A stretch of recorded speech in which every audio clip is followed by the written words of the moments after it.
नमस्कार विद्यार्थियों, मैं रेणु धामानी आज आपको कक्षा 10 सामाजिक विज्ञान के चैप्टर 15 केंद्र सरकार का गठन व शक्तियों के बारे में पढ़ाऊंगी। उससे पहले सबसे पहले हम पढ़ने वाले हैं व्यवस्थापिका के बारे में। देखो बच्चों, आप सबको पता होना चाहिए कि सरकार के दो स्तर होते हैं। कितने स्तर होते हैं? दो। एक स्तर होता है केंद्र सरकार और दूसरी होती है बच्चों राज्य सरकार। केंद्र सरकार और हो चाहे राज्य सरकार हो, तीनों के ही तीन अंग होते हैं। पहला व्यवस्थापिका, दूसरा कार्यपालिका और तीसरा न्यायपालिका। व्यवस्थापिका कानून बनाती है, कार्यपालिका उन कानूनों को लागू करवाती है और न्यायपालिका उन कानूनों की सुरक्षा करने का कार्य करती है। तो ये तीन अंग है। आज हम चर्चा करने वाले हैं व्यवस्थापिका के बारे में। और जिस केंद्र सरकार जिसका उल्लेख भारतीय संविधान के भाग 5 में आपको देखने को मिलता है, जिसमें हम चर्चा करने वाले हैं व्यवस्थापिका की। व्यवस्थापिका जिसका दूसरा नाम है बच्चों संसद या पार्लियामेंट कहा जा सकता है। संसद का निर्माण लोकसभा प्लस राज्यसभा प्लस राष्ट्रपति। अगर आपसे प्रश्न पूछा जाए कि संसद का निर्माण किससे होता है, तो आपका आंसर होगा लोकसभा, राज्यसभा और राष्ट्रपति। इन तीनों से मिलकर के किसका निर्माण होता है? संसद का निर्माण होता है। और अगर हम संघ सरकार में संसद की बात करें तो भारतीय संविधान के अनुच्छेद 79 से लेकर के 122 तक आपको किसका उल्लेख मिलता है? संसद का उल्लेख देखने को मिलता है। देखो बच्चों, सरकार के तीनों अंगों में से व्यवस्थापिका प्रथम अंग है। भारतीय शासन व्यवस्था में व्यवस्थापिका का गठन दो स्तर पर हुआ है, संघीय व्यवस्थापिका और राज्य व्यवस्थापिका। संघीय व्यवस्थापिका को हम संसद कहते हैं और राज्य व्यवस्थापिका को हम विधानमंडल के नाम से जाना जाता है। ये बात आपको ध्यान रखनी है कि संघीय व्यवस्थापिका का दूसरा नाम संसद है और राज्य व्यवस्थापिका का दूसरा नाम विधानमंडल है। सबसे पहले लोकसभा के गठन की बात करेंगे। कैसे? आप सबको पता होना चाहिए कि संसद के दो सदन हैं। पहला है लोकसभा और दूसरा है राज्यसभा। संसद भारत में कानून निर्माण करने के लिए एक संसद होगी। इसका उल्लेख हमारे भारतीय संविधान के अनुच्छेद 79 में मिलता है। हमारी संसद में संसद का एक अंग राज्यसभा होगी। इसका उल्लेख भारतीय संविधान के अनुच्छेद 80 में आपको देखने को मिलेगा। और लोकसभा होगी, इसका उल्लेख भारतीय संविधान के अनुच्छेद 81 में आपको देखने को मिलेगा। तो संसद के दो सदन होते हैं, लोकसभा और राज्यसभा। राज्यसभा राज्यों का सदन कहलाता है, जबकि लोकसभा लोगों का सदन कहलाता है, क्योंकि लोकसभा में जो सदस्य बैठते हैं, जो सांसद बैठते हैं, वो जनता द्वारा प्रत्यक्ष रूप से चुने जाते हैं, जबकि राज्यसभा के सदस्य अप्रत्यक्ष रूप से चुने जाते हैं। इसलिए इसे राज्यों का सदन कहते हैं। ये राज्यों का प्रतिनिधित्व करता है, जबकि लोकसभा के जो सदस्य होते हैं वो जनता द्वारा प्रत्यक्ष रूप से चुने जाते हैं। इसलिए इसे लोगों का सदन, लोकप्रिय सदन, निम्न सदन, अस्थायी सदन आदि कई नामों से जाना जाता है। तो ध्यान रखना, लोकसभा की अगर हम बात करें तो लोकसभा को अस्थायी सदन कहते हैं, लोकसभा को लोकप्रिय सदन कहते हैं, लोकसभा को जनता का सदन कहते हैं और लोकसभा को निम्न सदन के नाम से जाना जाता है। लोकसभा संसद का प्रथम या निम्न सदन और प्रथम सदन भी कहा जाता है लोकसभा को, जो इसके सदस्य जनता द्वारा प्रत्यक्ष रूप से क्या होते हैं बच्चों? निर्वाचित होते हैं। तो ध्यान रखना, लोकसभा संसद का प्रथम व निम्न सदन है, जो जनता द्वारा, आपसे पूछा जाए कि लोकसभा के सदस्यों का चुनाव कैसे होता है, तो आपको पता होना चाहिए जनता द्वारा प्रत्यक्ष रूप से चुने जाते हैं। लोकसभा की अगर हम सदस्य संख्या की बात करें, किसकी बात करें? सदस्य संख्या की, तो लोकसभा की सदस्य संख्या अधिकतम 552 हो सकती है, लेकिन वर्तमान में सदस्य संख्या है बच्चों 500 545। अब इसमें जो सदस्य संख्या 552 हो सकती है, उसमें 530 सदस्य तो क्या होंगे बच्चों, क्या होगा, 530 जो सदस्य हैं वो राज्यों के निर्वाचन क्षेत्रों से आएंगे, 530, और 20 सदस्य कहाँ से आएंगे, संघ शासित क्षेत्रों से आएंगे, और 2 सदस्य क्या होते हैं, मनोनीत होते हैं।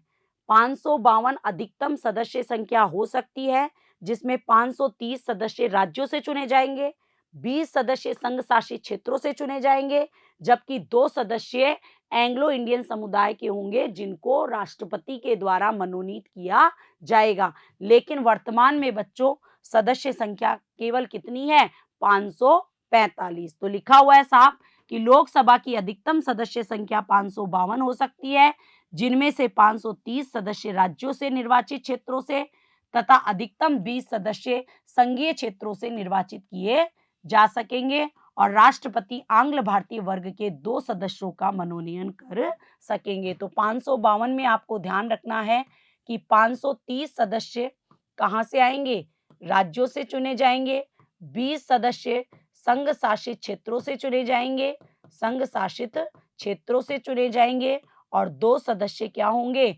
मनोनीत होंगे। ये लोकसभा के सदस्य की संख्या है, लेकिन वर्तमान में 545 सदस्य क्या होते हैं बच्चों, लोकसभा के सदस्य हैं वर्तमान में। 545 सदस्यों में से 543 सदस्य तो निर्वाचित होते हैं, जबकि 2 सदस्य क्या होते हैं बच्चों, मनोनीत होते हैं। ये बात आपको ध्यान रखनी है। उसके बाद आता है निर्वाचन। मैंने आपको बताया भी है कि लोकसभा के सदस्य प्रत्यक्ष रूप से जनता द्वारा वयस्क मताधिकार के आधार पर चुने जाते हैं। लिखा हुआ है साफ कि लोकसभा के सदस्यों का चुनाव प्रत्यक्ष रूप से वयस्क मताधिकार के आधार पर होता है, और लोकसभा के सभी निर्वाचन क्षेत्र एकल सदस्यीय रखे गए हैं कि कितने भी सदस्य खड़े हो, लेकिन चुना एक ही व्यक्ति जाएगा उस निर्वाचन क्षेत्र से। अब बात करते हैं लोकसभा का सदस्य बनने के लिए उसमें क्या क्या योग्यताएं होनी चाहिए। तो लोकसभा सदस्य होने के लिए भारत का नागरिक होना चाहिए, उसकी आयु 25 वर्ष। ये इंपॉर्टेंट यही है, यहीं से प्रश्न पूछा जा सकता है कि लोकसभा का सदस्य बनने के लिए आयु कम से कम कितनी होनी चाहिए, 25 वर्ष होनी चाहिए। वह केंद्र अथवा राज्य सरकार के अंतर्गत किसी भी लाभ के पद को धारण किया हुआ नहीं होना चाहिए। उसी व्यक्ति को क्या बनाया जाता है, उसी व्यक्ति को लोकसभा का सदस्य चुना जा सकता है। इसके अलावा वह किसी न्यायालय द्वारा पागल अथवा दिवालिया नहीं ठहराया गया हो, उसी व्यक्ति को लोकसभा का सदस्य बनाया जा सकता है। तो ध्यान रखना, भारत का नागरिक होना चाहिए, इसके अलावा आयु 25 वर्ष होनी चाहिए, पागल या दिवालिया नहीं होना चाहिए, और लाभ के पद पर नहीं होना चाहिए। ये 4 चीजें आपको ध्यान रखनी है। उसके बाद आता है बच्चों कार्यकाल। कार्यकाल में ध्यान रखना, लोकसभा के सदस्यों का कार्यकाल 5 वर्ष होता है, और राष्ट्रपति अगर चाहे तो 5 साल से पहले भी उसको क्या कर सकता है, भंग कर सकता है। इसके अलावा यही कारण है कि 5 साल के बाद में दोबारा जब चुनाव होते हैं तो नए सदस्य आते हैं, इसीलिए लोकसभा को अस्थायी सदन के नाम से जाना जाता है कि लोकसभा 5 साल बाद अपने आप क्या हो जाती है, भंग हो जाती है, और नए सदस्य आते हैं, इसीलिए इसको अस्थायी सदन के नाम से जाना जाता है। तो देखिए, लोकसभा का कार्यकाल 5 वर्ष है, किंतु प्रधानमंत्री के परामर्श के आधार पर राष्ट्रपति के द्वारा आपसे पूछा जा सकता है कि लोकसभा को भंग कौन कर सकता है, तो आपका आंसर होगा राष्ट्रपति। से पूर्व भी भंग कर सकता है। ऐसा अब तक लोकसभा को 9 बार क्या किया जा चुका है, 5 साल से पहले भंग किया जा चुका है।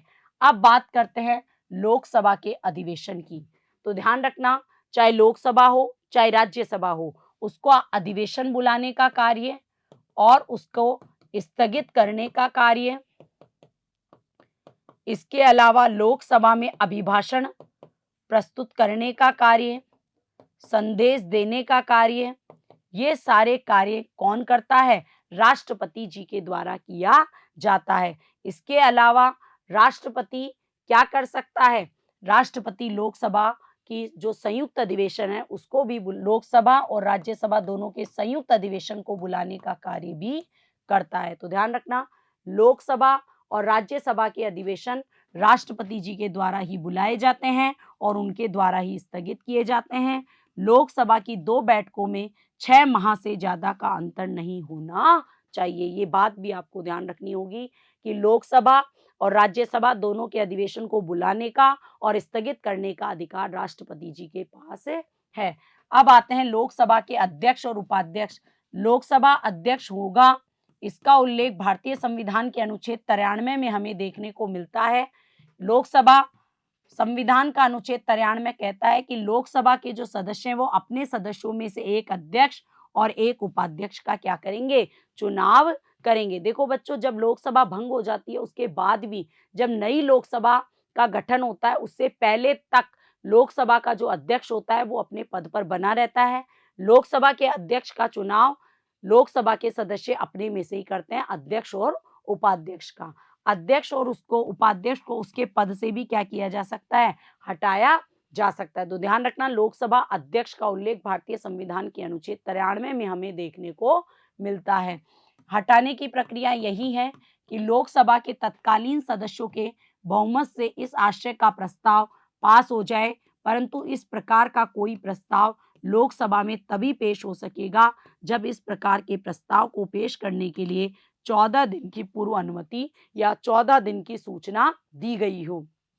मान लो लोकसभा के अध्यक्ष को अगर हटाना है तो लोकसभा अध्यक्ष को हटाने का प्रस्ताव 14 दिन पहले लोकसभा में सूचना के लिए पहुंच जाना चाहिए। अगर नहीं पहुंचा तो लोकसभा के अध्यक्ष को उसके पद से नहीं हटाया जा सकता। उसके बाद बात करते हैं, संविधान के अनुसार अध्यक्ष तथा उपाध्यक्ष को संसद द्वारा निर्धारित वेतन और भत्ते प्राप्त होंगे। इसके अलावा अब बात करते हैं कि लोकसभा का जो अध्यक्ष है वो कार्य कौन क्या क्या करता है, क्या क्या उसकी शक्तियां है। वर्तमान की अगर हम बात करें तो ओम बिड़ला साहब जो कि राजस्थान से संबंधित है, वो लोकसभा के क्या है बच्चों, ओम बिड़ला साहब राजस्थान लोकसभा के अध्यक्ष है, स्पीकर है। और स्पीकर होने के नाते उनके द्वारा या लोकसभा अध्यक्ष के बहुत सारे कार्य और शक्तियां हैं। तो देखिए क्या क्या है। भारतीय लोकसभा अध्यक्ष को लगभग वे ही अधिकार प्राप्त है जो ब्रिटिश लोक सदन के अध्यक्ष को है।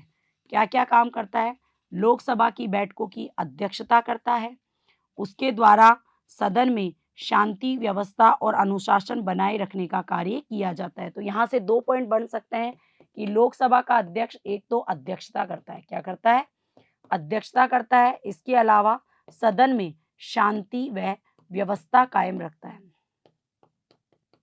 और अनुशासन बनाए रखता है। कौन, लोकसभा का अध्यक्ष। इसके अलावा लोकसभा का अध्यक्ष जितने भी कार्यक्रम है लोकसभा के और कार्यवाही अध्यक्ष द्वारा की गई निश्चित की जाती है। सदन के नेता के परामर्श से विभिन्न विषयों के संबंध में वाद विवाद का समय निश्चित किया जाता है। तो लोकसभा के जितने भी कार्यक्रम हैं या जो भी कार्यवाही होनी है वो अध्यक्ष के द्वारा निश्चित की जाती है। सदन के नेता के परामर्श करने के बाद में विभिन्न विषयों पर जितना वाद विवाद होगा उसको पहले से निश्चित कर लिया जाता है। इसके अलावा सदन में कुछ समितियों का पदेन सभापति होता है। प्रवर समितियों के सभापतियों को वही नियुक्त करता है। कौन, तो सदन में जितनी भी इंपॉर्टेंट संसदीय समितियां होती है ज्यादातर समितियों का अध्यक्ष जो है वो कौन होता है, लोकसभा अध्यक्ष होता है। और इन समितियों के द्वारा उसके निर्देशन में ही कार्य किया जाता है। इसके अलावा ये सबसे इंपॉर्टेंट है, यहाँ से सवाल पूछा जा सकता है कि कोई विधेयक धन विधेयक है या नहीं, इसका निर्णय कौन करता है, अध्यक्ष करता है। संसद और राष्ट्रपति के बीच सारा पत्र व्यवहार किसके द्वारा किया जाता है, लोकसभा अध्यक्ष के द्वारा। तो आपने देखा लोकसभा का अध्यक्ष अधिवेशन बुलाता है, सदन में शांति और व्यवस्था बनाए रखता है, सदन में जितने भी कार्यक्रम होने हैं वाद विवाद होने हैं इन सब का समय निश्चित करता है। इसके अलावा कोई विधेयक धन विधेयक है या नहीं इसका निर्णय लेता है और जो भी कागजी व्यवहार होता है संसद राष्ट्रपति के बीच में वो करने का कार्य करता है। अब बात करेंगे हम किसकी, राज्यसभा की। राज्यसभा की अगर हम बात करें तो राज्यसभा को उच्च सदन कहा जाता है। क्या कहा जाता है, उच्च सदन कहा जाता है, राज्यों का सदन कहा जाता है। और संसद का उच्च सदन राज्यसभा होगी, इसका उल्लेख भारतीय संविधान के अनुच्छेद 80 में आपको देखने को मिलेगा। तो राज्यसभा भारतीय संसद का द्वितीय या उच्च सदन है। इसे लोकसभा की तुलना में कम शक्तियां प्राप्त है, लेकिन इसका अपना महत्वपूर्ण योगदान एवं उपयोगिता है। माना कई क्षेत्रों में लोकसभा राज्यसभा की तुलना में पावरफुल है, लेकिन कुछ मामलों में राज्यसभा को विशेष शक्तियां प्राप्त है लोकसभा की तुलना में। सबसे पहले बात करें सदस्य संख्या की। किसकी बात करते हैं? सदस्य संख्या की। सदस्य संख्या की अगर हम बात करें तो इसकी अधिकतम सदस्य संख्या 250 हो सकती है, लेकिन वर्तमान में कितनी है? 245 है। कितनी है? 245। 245 में से 233 सदस्य चुने जाते हैं और 12 सदस्य मनोनीत होते हैं। 12 सदस्यों को मनोनीत करने का अधिकार किसके पास है? ये अधिकार राष्ट्रपति जी के पास है, जो कला, साहित्य, विज्ञान, सहकारिता इनमें विशेष ज्ञान और अनुभव रखता हो, उन व्यक्ति को राष्ट्रपति जी के द्वारा मनोनीत किया जाता है। तो आपको ध्यान रखना, लोकसभा के 2 सदस्यों को मनोनीत करने का अधिकार और राज्यसभा के 12 सदस्यों को मनोनीत करने का अधिकार किसके पास है? राष्ट्रपति जी के पास है। ये इनका लोकसभा में 2 सदस्यों को मनोनीत करने का अधिकार राष्ट्रपति के पास है। इसका उल्लेख भारतीय संविधान के अनुच्छेद 331 में आपको देखने को मिलेगा। 233 में से भी 229 सदस्य राज्यों से आते हैं और 4 सदस्य केंद्र शासित प्रदेशों से चुने जाते हैं, जिसमें दिल्ली से 3 है और पुडुचेरी से 1 है। बाकी केंद्र शासित प्रदेशों का प्रतिनिधित्व राज्यसभा में नहीं है। तो ये ध्यान रखना है कि वर्तमान में राज्यसभा के सदस्य 245 और लोकसभा के सदस्य 545। कितने सदस्य मनोनीत होते हैं राज्यसभा में? 12 सदस्य। कौन मनोनीत करता है? राष्ट्रपति। यहां से भी आपसे प्रश्न पूछा जा सकता है। तो देखिए, संविधान के अनुसार राज्यसभा के सदस्यों की अधिकतम संख्या 250 हो सकती है, परंतु वर्तमान समय में यह संख्या 245 है, जिनमें से 12 सदस्य राष्ट्रपति जी के द्वारा मनोनीत होता है, जिन्हें कला, साहित्य, विज्ञान, समाज सेवा और सहकारिता या खेल के क्षेत्र में विशेष ज्ञान या अनुभव प्राप्त हो, उन्हीं व्यक्तियों को क्या किया जाता है? उन्हीं व्यक्तियों को मनोनीत किया जाता है। अब बात करते हैं निर्वाचन की। राज्य विधानमंडलों द्वारा 233 सदस्य निर्वाचित होते हैं।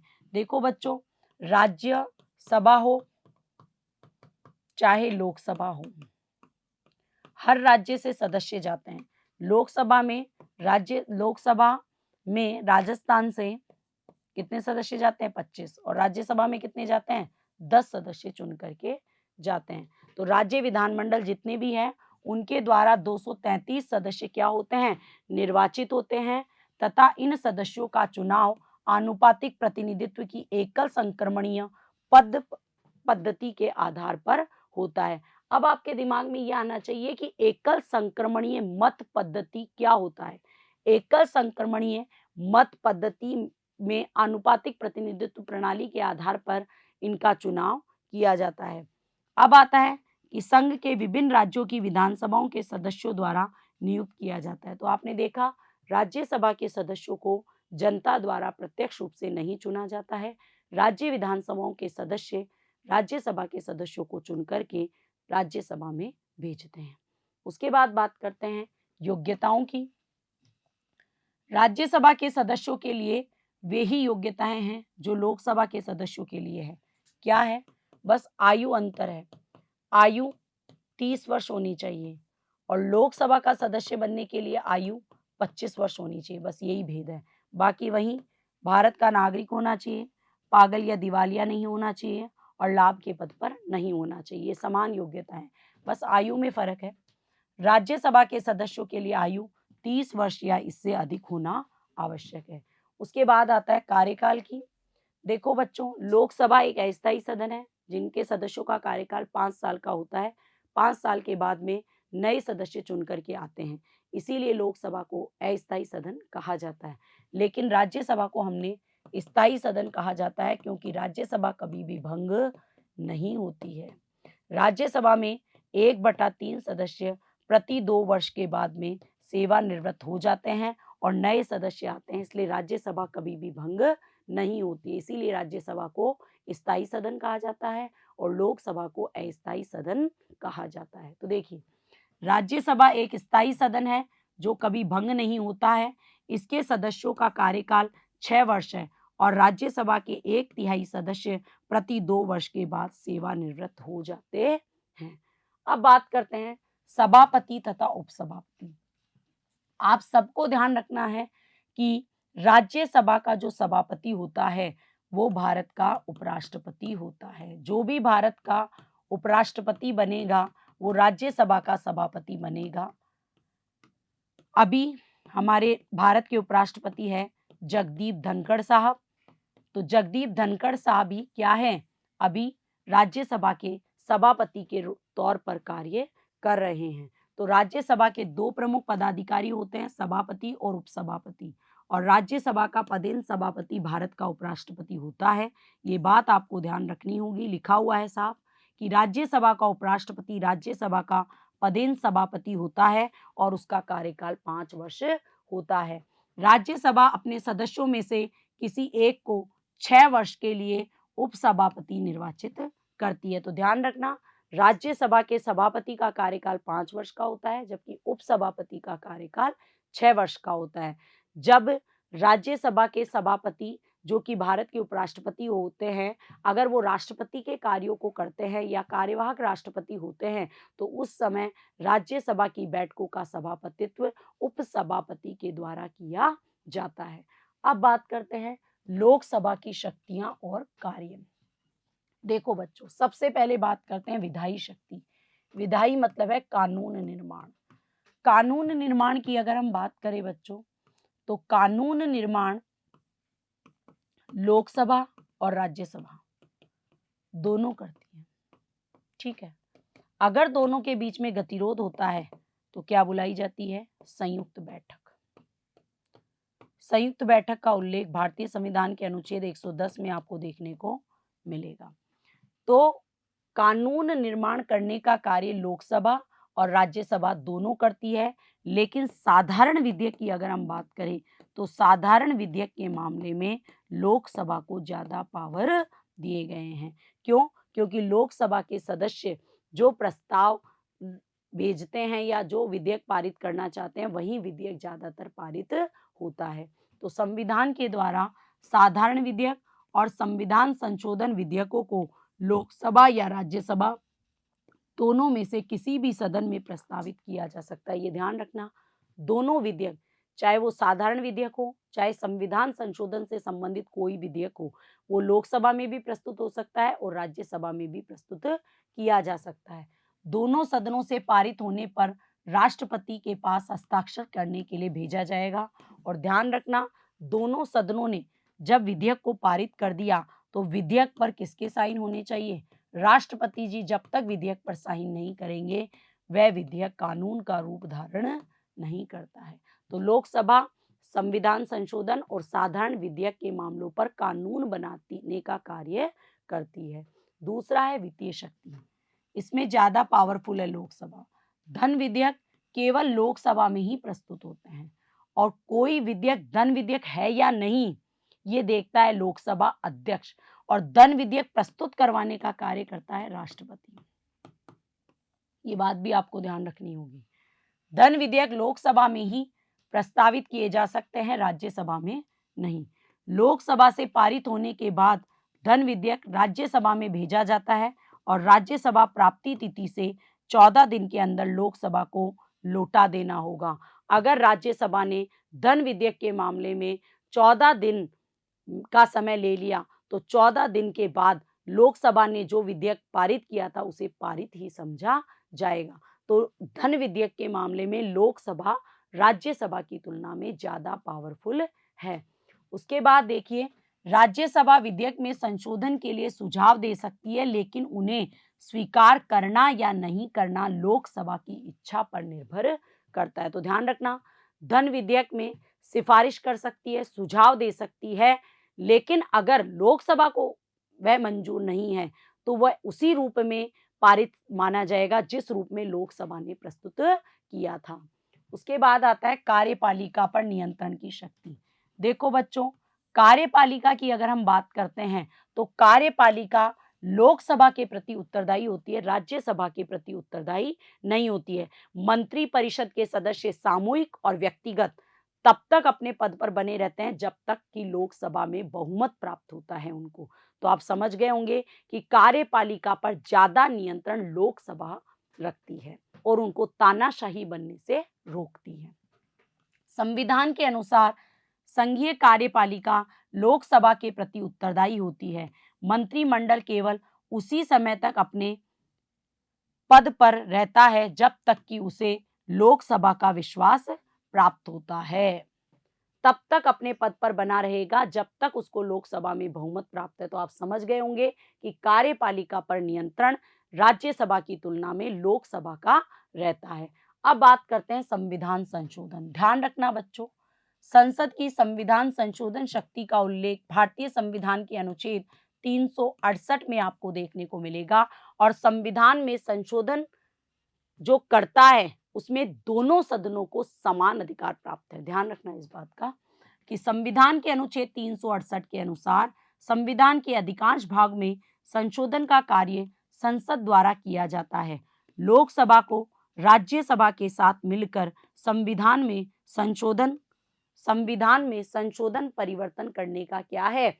अधिकार है। तो लोकसभा और राज्यसभा दोनों को समान पावर है संविधान में संशोधन करने का। उसके बाद आता है निर्वाचक मंडल की शक्ति।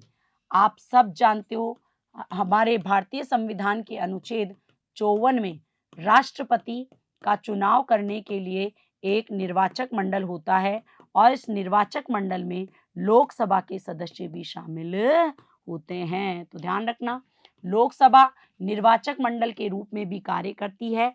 लोकसभा सदस्य राज्यसभा सदस्य और राज्य की विधानसभाओं के निर्वाचित सदस्यों के साथ मिलकर के राष्ट्रपति को निर्वाचित करने का कार्य करती है।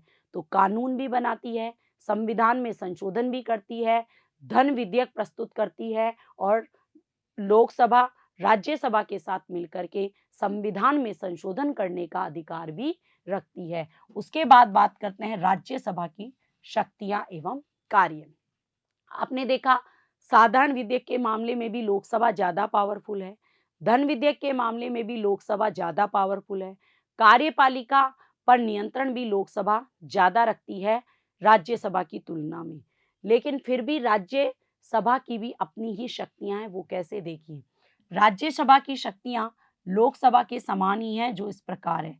विधायी शक्ति, लोकसभा के साथ साथ राज्यसभा भी विधि निर्माण संबंधी कार्य करती है, दोनों करती है, इसलिए विधायी संबंधी कार्य राज्यसभा करती है।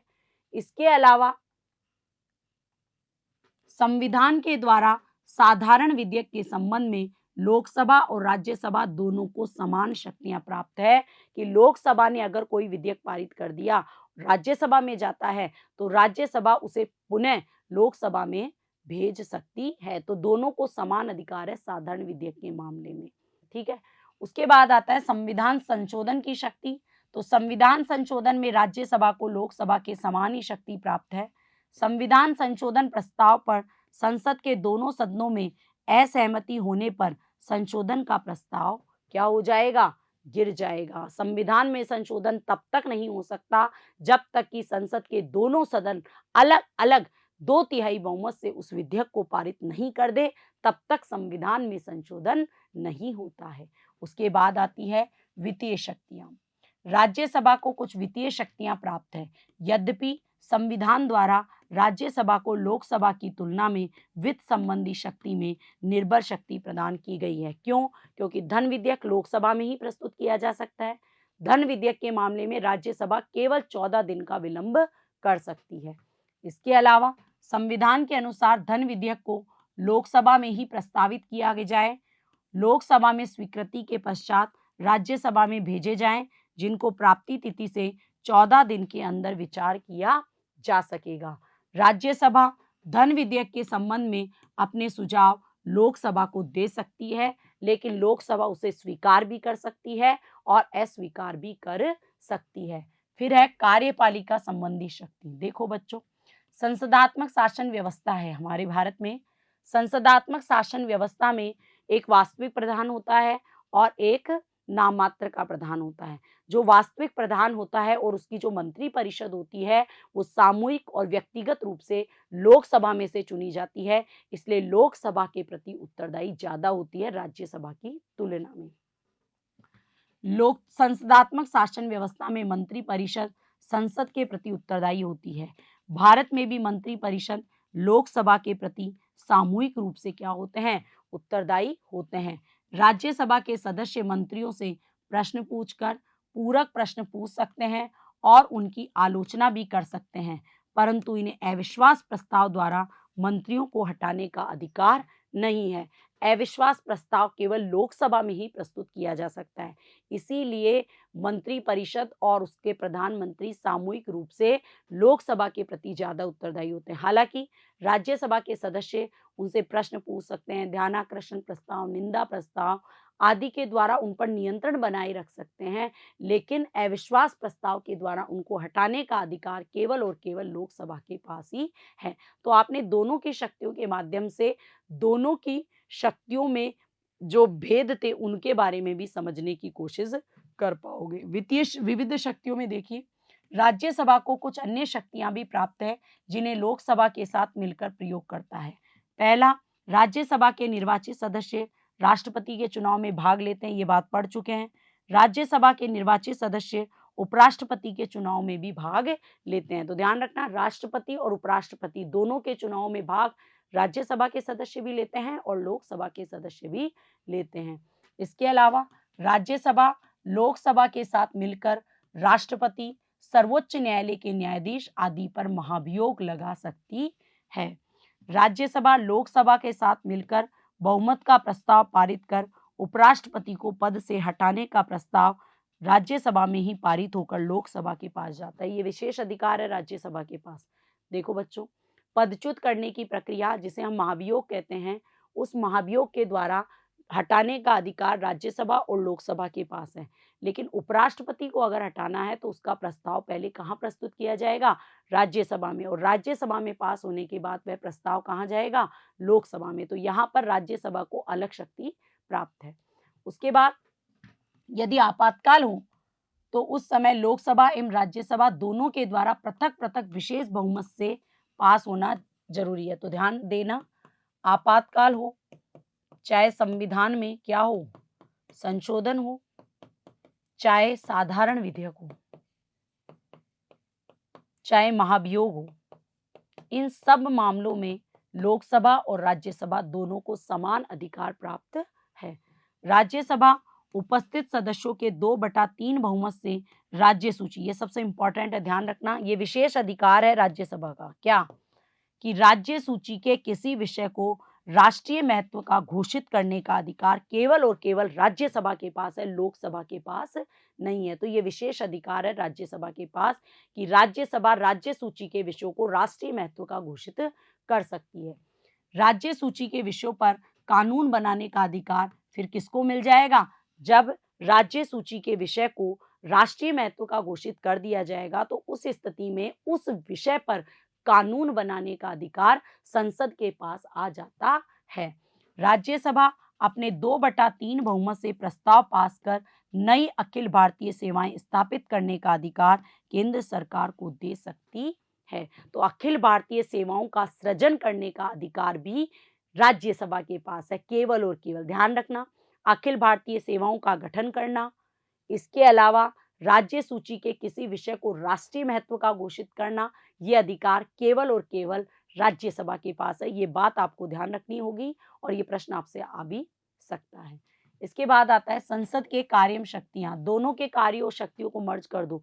सबसे पहला तो आपने देखा कार्यपालिका पर नियंत्रण बनाना है, कानून बनाना है, संविधान में संशोधन करना है, आपातकाल लागू करना है, धन विधेयक, बजट बनाना है, ये सारे कार्य कौन करती है, संसद करती है, जिसका उल्लेख भारतीय संविधान के अनुच्छेद 79 से 122 तक आपको देखने को मिलता है। संविधान द्वारा संसद को व्यापक शक्तियां दी गई है। कुछ प्रमुख शक्तियों का उल्लेख यहाँ पर किया जा रहा है। सबसे पहले है विधायी शक्ति। संसद का सबसे प्रमुख कार्य राष्ट्रीय हितों की दृष्टि में रखते हुए कानूनों का निर्माण करना है। संसद को संघीय और समवर्ती सूची में उल्लेखित विषयों पर कानून निर्माण का अधिकार प्राप्त है। ध्यान रखना, शक्तियों का बंटवारा करने के लिए 3 सूचियां हैं, संघ सूची, राज्य सूची, समवर्ती सूची। ध्यान रखना बच्चों, संघ सूची के विषयों पर कानून केंद्र सरकार बनाती है, राज्य सूची के विषयों पर कानून राज्य विधानमंडल बनाता है और समवर्ती सूची के विषयों पर कानून केंद्र सरकार और राज्य सरकार दोनों बनाती है। लेकिन अगर दोनों के बीच में गतिरोध हो जाए तो केंद्र सरकार के निर्णय को ही मान्य माना जाता है। इनके अलावा भी कोई विषय रह जाता है तो उनको अवशिष्ट विषयों में रखा गया है और अवशिष्ट विषयों पर कानून बनाने का अधिकार भी केवल और केवल किसके पास है? संसद के पास है। ये बात आपको ध्यान रखनी होगी कि संघ सूची के विषयों पर और समवर्ती सूची के विषयों पर कानून बनाने का अधिकार संसद के पास है। और जब राज्य सूची के विषयों पर को राज्यसभा के द्वारा अखिल भारत क्या कर दिया जाए, राष्ट्रीय महत्व का घोषित कर दिया जाए, तब उन विषयों पर भी कानून बनाने का अधिकार संसद के पास आ जाता है। तो विधायी शक्तियों में ध्यान रखना, संघ सूची के विषयों पर कानून बनाती है, समवर्ती सूची के विषयों पर कानून बनाती है, अवशिष्ट विषयों पर कानून बनाती है और राज्य सूची का कोई विषय अगर राष्ट्रीय महत्व का घोषित हो गया तो उस समय भी संसद कानून बनाती है। उसके बाद आता है समवर्ती सूची के विषयों पर संघीय संसद और राज्य विधानमंडल दोनों के द्वारा कानून का निर्माण किया जा सकता है, किंतु इन दोनों द्वारा निर्मित कानूनों में पारस्परिक विरोध होने की स्थिति में संसद द्वारा निर्मित कानून ही मान्य होता है। संसद द्वारा अवशिष्ट विषयों पर भी कानून का निर्माण किया जा सकता है। अब है संशोधन की शक्ति। संशोधन में दोनों को ही समान अधिकार प्राप्त है, चाहे लोकसभा हो चाहे राज्यसभा। संविधान में संशोधन के संबंध में संसद को महत्वपूर्ण शक्ति प्राप्त है अनुच्छेद 368 के तहत। संविधान में संशोधन का प्रस्ताव संसद में ही प्रस्तुत किया जा सकता है, किसी भी राज्य विधानमंडल में प्रस्तुत नहीं किया जा सकता। संसद के दोनों सदनों द्वारा संविधान में संशोधन का कार्य किया जाता है। संविधान के अधिकांश भाग में संसद द्वारा साधारण बहुमत से अथवा दोनों सदनों में पृथक पृथक 2/3 बहुमत से परिवर्तन किया जा सकता है। देखो, संविधान में संशोधन, कुछ संशोधन तो साधारण बहुमत से हो जाते हैं, कुछ संशोधन में संसद के 2/3 बहुमत की आवश्यकता होती है और कुछ संशोधन ऐसे होते हैं जिनमें राज्य विधानमंडल के विधानमंडल के बहुमत के आधार पर संविधान में संशोधन किए जाते हैं। संविधान की कुछ धाराओं में संशोधन के लिए भारतीय संघ के आधे राज्यों के विधानमंडलों की स्वीकृति आवश्यक होती है। उनकी स्वीकृति के बाद ही संशोधन किया जा सकता है। तो आपने देखा, संशोधन में दोनों सदनों को समान अधिकार प्राप्त है। दोनों सदनों के द्वारा संविधान में संशोधन किया जा सकता है। कुछ संशोधन साधारण बहुमत से होते हैं, कुछ में 2/3 बहुमत की आवश्यकता होती है और कुछ में 2/3 बहुमत के साथ साथ आधे राज्यों की विधानसभाओं की स्वीकृति आवश्यक होती है। अब बात करते हैं वित्तीय शक्तियां। तो भारतीय संसद को राष्ट्रीय वित्त पर पूर्ण नियंत्रण का अधिकार है। वित्त मंत्री द्वारा प्रतिवर्ष राष्ट्रीय आय व्यय का लेखा प्रस्तावित बजट लोकसभा में प्रस्तुत किया जाता है। उसे पारित होने के बाद राज्यसभा में जाता है। राज्यसभा 14 दिन के अंदर अंदर वापस लोकसभा में लौटाती है। बजट पारित होने के पश्चात आय व्यय से संबंधित कार्य किए जा सकते हैं। फिर है प्रशासनिक शक्तियां।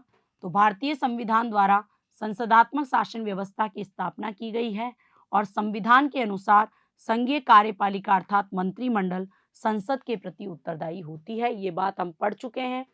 मंत्रिमंडल उसी समय तक अपने पद पर रहता है जब तक कि उसे लोकसभा का विश्वास प्राप्त हो। ये बात भी हम पढ़ चुके हैं। संसद अनेक प्रकार से कार्यपालिका पर नियंत्रण रख सकती है। प्रश्न पूछकर, निंदा प्रस्ताव, काम रोको प्रस्ताव, ध्यानाकर्षण प्रस्ताव, अविश्वास प्रस्ताव, इनके द्वारा कार्यपालिका पर पूर्ण नियंत्रण रखती है ताकि कार्यपालिका तानाशाही नहीं बन पाती है। निर्वाचन संबंधी शक्तियों में बात हो चुकी है कि अनुच्छेद 54 के अनुसार संसद को कुछ निर्वाचन शक्तियां प्रदान की गई है। संसद के दोनों सदनों के केवल निर्वाचित सदस्य राष्ट्रपति के निर्वाचन के लिए गठित निर्वाचक मंडल के अंग होते हैं। संसद के दोनों सदनों के निर्वाचित और मनोनीत सदस्य मिलकर के उपराष्ट्रपति का चुनाव करते हैं। इसके अलावा भी कुछ विविध शक्तियां हैं। संसद के दोनों सदन संविधान द्वारा निर्धारित विशेष प्रक्रिया के आधार पर राष्ट्रपति के विरुद्ध महाभियोग का उल्लेख भारतीय संविधान के अनुच्छेद 61 में आपको देखने को मिलेगा और उसे पदच्युत कर सकते हैं। इसके अलावा दोनों सदन सर्वोच्च या उच्च न्यायालय के किसी भी न्यायाधीश को असक्षमता और दुराचार के आधार पर पदच्युत करने का प्रस्ताव पारित कर सकती है। इस प्रकार का प्रस्ताव प्रत्येक सदन में 2/3 बहुमत द्वारा पारित होना चाहिए, तभी किसी को पदच्युत किया जा सकता है। उपराष्ट्रपति को हटाने के लिए राज्यसभा द्वारा पारित प्रस्ताव लोकसभा द्वारा अनुमोदित होना चाहिए। राष्ट्रपति द्वारा घोषित संकटकालीन घोषणा की प्रभाविकता के लिए घोषणा के 1 माह के अंदर संसद के दोनों सदनों में उसका अनुमोदन होना आवश्यक है। अगर अनुमोदन नहीं होता है तो आपातकाल को जारी नहीं रखा जा सकता। राष्ट्रपति शासन 6 माह के लिए लागू होता है। संसद के दोनों सदनों की स्वीकृति के पश्चात 6 माह और बढ़ाया जा सकता है। तो आज हमने लोकसभा की शक्ति, राज्यसभा की शक्ति, लोकसभा और राज्यसभा का गठन और संसद की शक्तियों का अवलोकन किया और हमने देखा कि कुछ मामलों में लोकसभा ज़्यादा पावरफुल है और कुछ मामलों में राज्यसभा ज़्यादा पावरफुल है। धन्यवाद।